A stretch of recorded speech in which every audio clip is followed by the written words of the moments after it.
Welcome to the Sales Navigator Live Show with Stan and Bryn. Join LinkedIn expert and sales professional Bryn Tillman and me, Stan Robinson Jr., Chief Coaching Officer here at Social Sales Link, as we bring you the best tips and strategies for leveraging Sales Navigator for your sales success.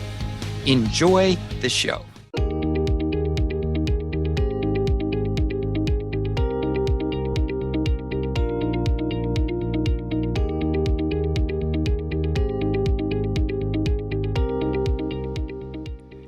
Hey, Bryn, happy Monday. Hi, Stan. Happy Monday. How are you? Very good, thank you. Very good. So looking forward to talking a little bit about Sales Navigator, Relationship Again, Explorer. Yes, imagine that. on our Sales Navigator show. Yes, well, at least we're consistent. There you go. Yeah, this is interesting. I'm going to let you introduce it, but what we're going to talk about, you have, I don't yet, or some of it. You have, and I don't yet. So I Yes. got to experience it this morning when we were kind of practicing for today. And I am so excited about it. And hopefully, as you know, we have folks that are joining us today and then in the replay and then in the podcast. By the time this is out in the world, everyone will have it. But I'm going to hand it How back to you about to that? introduce what this mystery thing is. Yes, it is rolling out. I mistakenly assumed that everyone would probably have the new view of it. Now, we're talking about Relationship Explorer. And this is a feature that you'll find when you click into any account on SalesNav. And it's designed basically to help you better understand the structure of an organization, or at least that's how you can use it. Now, this is not, don't get too excited. It's when I say understand the structure of an organization, the AI is not to the point where it can do an org chart for us yet. We tried. Yes. Someday, because that's I'm sure that's where things are headed. They'll just be able to say, hey, here's the org chart. Or maybe not because of privacy concerns, who knows? But it does give you, among other things, a chance to map out the decision makers within an organization as you see them. Now, I'm kind of getting ahead of myself just a little bit, so let me slow down. When you click into an account page, you've got your basic contact information, website, and so forth at the top.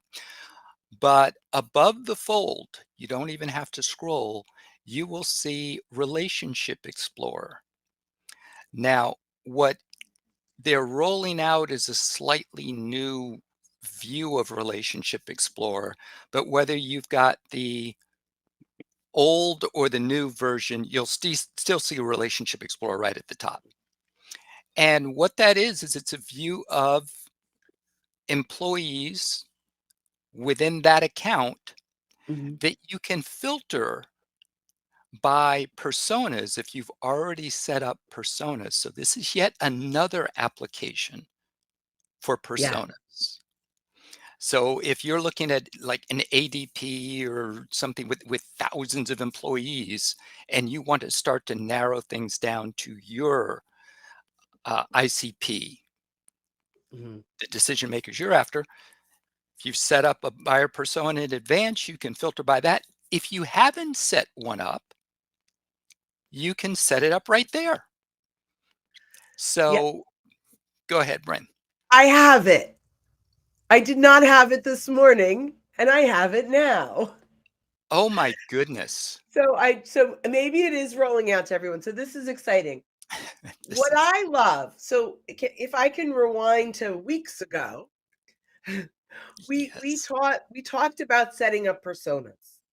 And when yes. we set up personas, it really helps us to use almost like, one click for quite a few filters so that we don't have to do them over and over and over again. And while I still believe there's not enough filters in persona, there are quite a lot. And actually, the way that we're using it here makes sense, right? Mm, Because if I use too many filters in persona, like location, and then I pop into a company and I choose that persona, it's going to kill my searches. So now that I see the vision of where LinkedIn is going with persona, I think it's fabulous. So, if you go in and did you say we can have 5 persona now, correct? That is the last count that I've seen. Okay, Yep, so it's but up to so 5. this means that we can go in from a strategic perspective and build out, maybe you build out the C-suite. Maybe you build out your buyers, or your decision makers, or your wallet holders. Maybe you have your influencers or your shoppers who are going out to find information. And by when you click through, so now I'm playing and I'm inside of Oracle. And when I get in there and I go to my sales leaders, that's my persona. And I have a couple of other filters on seniority level and region. I am getting, this is amazing. So I'm getting a search of all of these people, and it's showing me my mutual connections. And by the way, I'm seeing a ton of people that worked at Dun and Bradstreet. Yes. Dan and I both worked there at different times in different locations, but it's showing those areas that we have in common.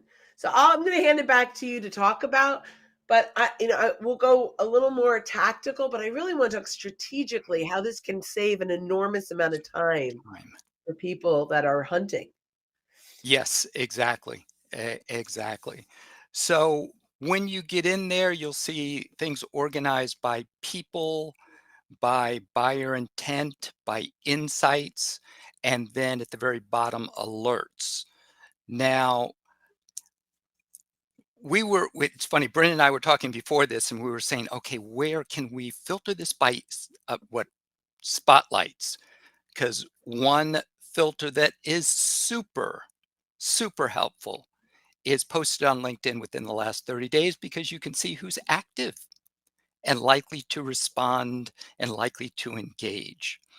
Mhm. Um, Up to this point, I haven't found an easy way to do it.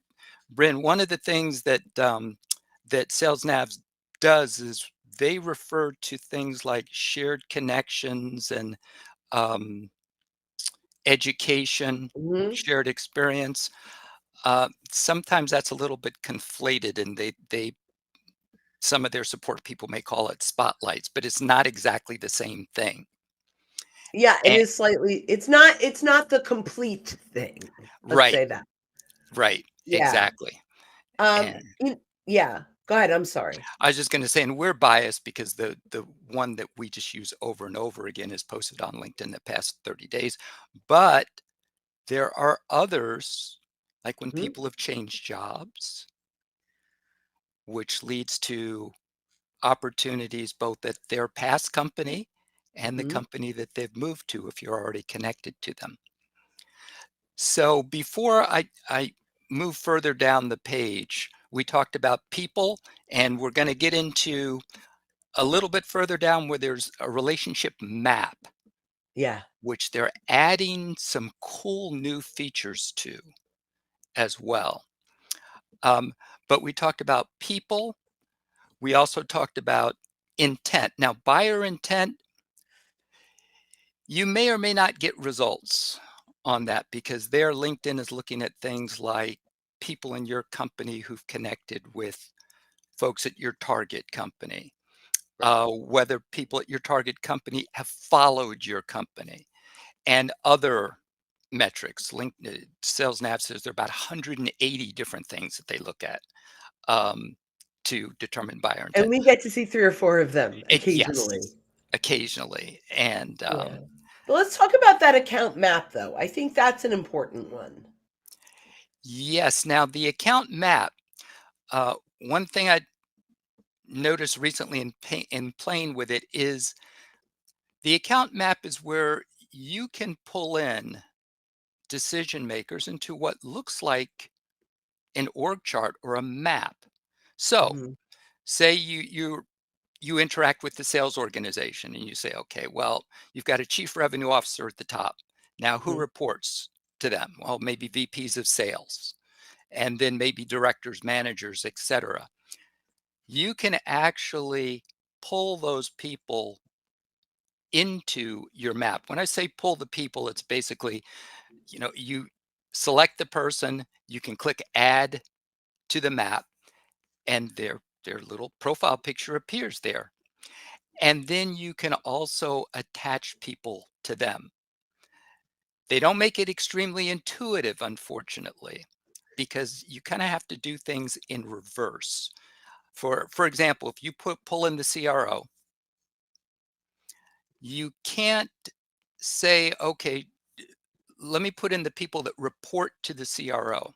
You've got to put in people that you think report to the CRO, and then add um, basically managed by.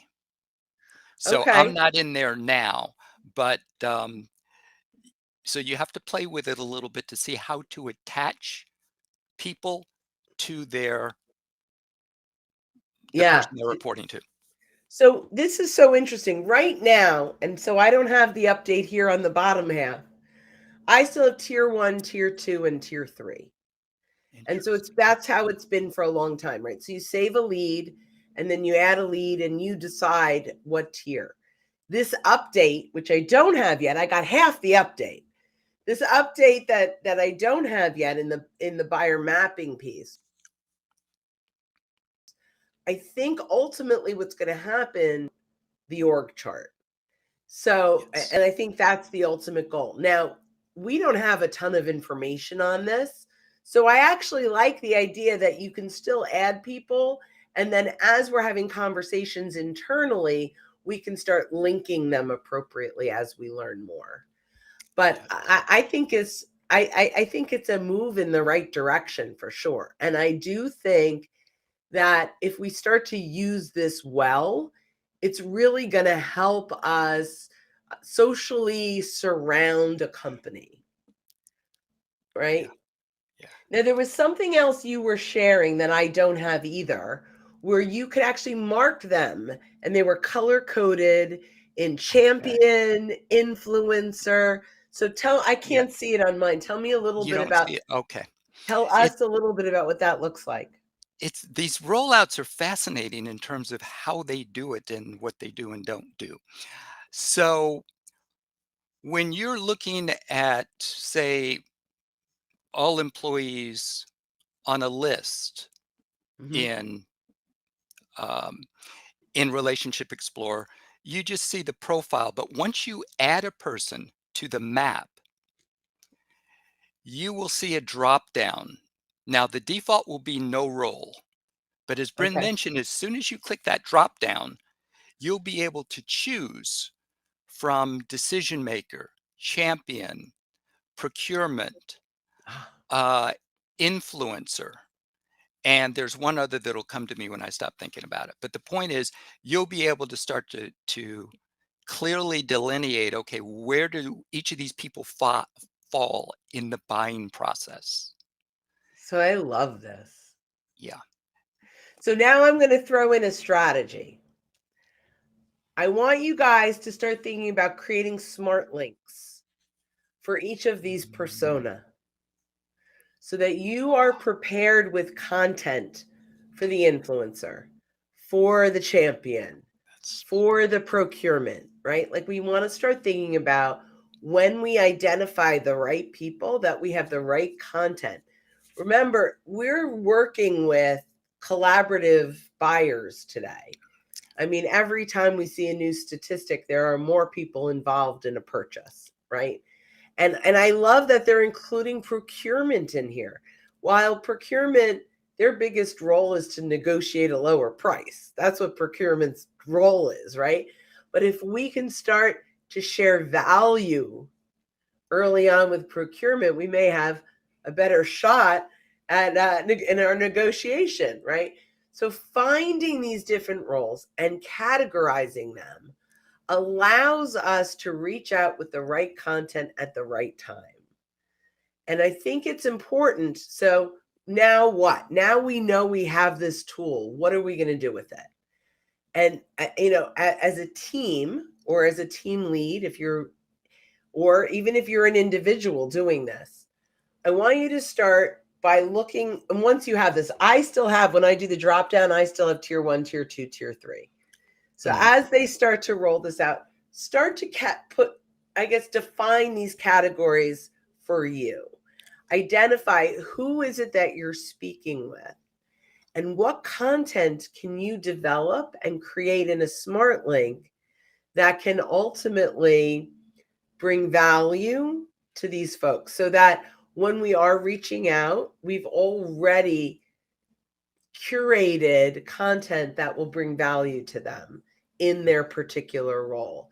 So, and by the way, this is something that very few people are doing, but you can upload a short little video, a welcome video. Welcome, procurement professional. wow. We're really excited to be considered, to be considered as a new vendor for for your sales team. Below are some, and then walk them through. Below are some pieces of content that I think will help you understand a little bit about our value proposition and what we're bringing to your team. And then you have one, hello, sales leader, hello, right? Whatever. And you can literally have this content hub ready for them. Yeah. So the one thing I'm going to throw out that I would love and wish that Sales Navigator Smart Links could do is that you could copy a hub. When it was Point Drive, you could literally copy it. And so you could add something that had their logo in it instead of having to re-upload Oh, everything every time. And you could oh. share it with other team members. So I'm going to throw out, that's the next thing I want Smart Links to do. Yes, so that is our latest request, and Sales Navigator has gotten better Oh, about listening yes. to, yep, to what we're I, asking for. I am loving this sales solutions team. They're fabulous. So very Yes. exciting. Yes, indeed, and they are in the process of transitioning to the slightly new look. So as you play with the tool, don't get frustrated. Everything will come and it will be Well, in place. Okay, there are things that they need to do. They do need to make it easier to move people to the account map. yeah. You should just be able to drag the person from people into the account map instead of having to type their name in and then hit add to add them in there. User Uh, experience. yes, Yeah, that's yes. awesome. So one thing, Brent, that I looked at and I see I misspoke. When you're putting together the account map, you do want to start with the highest level person, Okay. which you know intuitively, logically makes sense. And Yeah. then as you add people below them, each person you add below them, you'll have the option to add manager. And when you click on add manager, you'll get a list of the other people who are in the account map, and you just select the one that they report to. So that's why you want to start with the Oh, highest level person, then add the others. that makes sense. Yeah, which makes sense. Now, In, originally when they came out with this account map, it was just 3 tiers. As a matter of fact, I think you could only put 3 people on a tier in the right. beginning, and they quickly got the word that we need more than 3 people on a tier because of how things are. Yeah. And they did that. They've also, just from what I've seen, expanded the levels. So it used to be 3. Yep. I've gone out to 5. Nice. So I haven't had time to see if it goes beyond that, but you can at least go 5 levels deep in an organization. And in most cases, you probably aren't going to go much beyond that, quite frankly, for org charts. But so play with it and see what you find, and let us know also. Yes, please. We would love to know. So this is just, another great feature rolling out from Sales Navigator. And we'll keep you updated with other new ones as time With goes other on. news. Yes. Well, thank you, Stan. I think, as we wrap this up, guys, take advantage. Sales Navigator. we believe is the most amazing sales tool when you're using it the right way. And, if you have a Sales Navigator license and you're underutilizing it and you have a light pipeline, maybe it's time to start really thinking about what you can do to use Sales Navigator better. We have every single month a Be Our Guest to coaching. So if you go to socialsaleslink.com/events and scroll down, you can join our coaching on our Be Our Guest to coaching. Bring your Sales Navigator questions and Stan and I will be thrilled to answer them. So Stan, any last words before we roll this out? That is it for today, Bren. Of course, more to come always. Sales Navigator just keeps adding great new features, and we will be staying on top of them for you. Thanks for listening, and join us again for more insights on Sales Navigator and social selling strategies that will differentiate you from your competitors and accelerate your sales success. In the meantime, you can go to socialsaleslink.com/library for free content on LinkedIn, Sales Navigator, and social selling.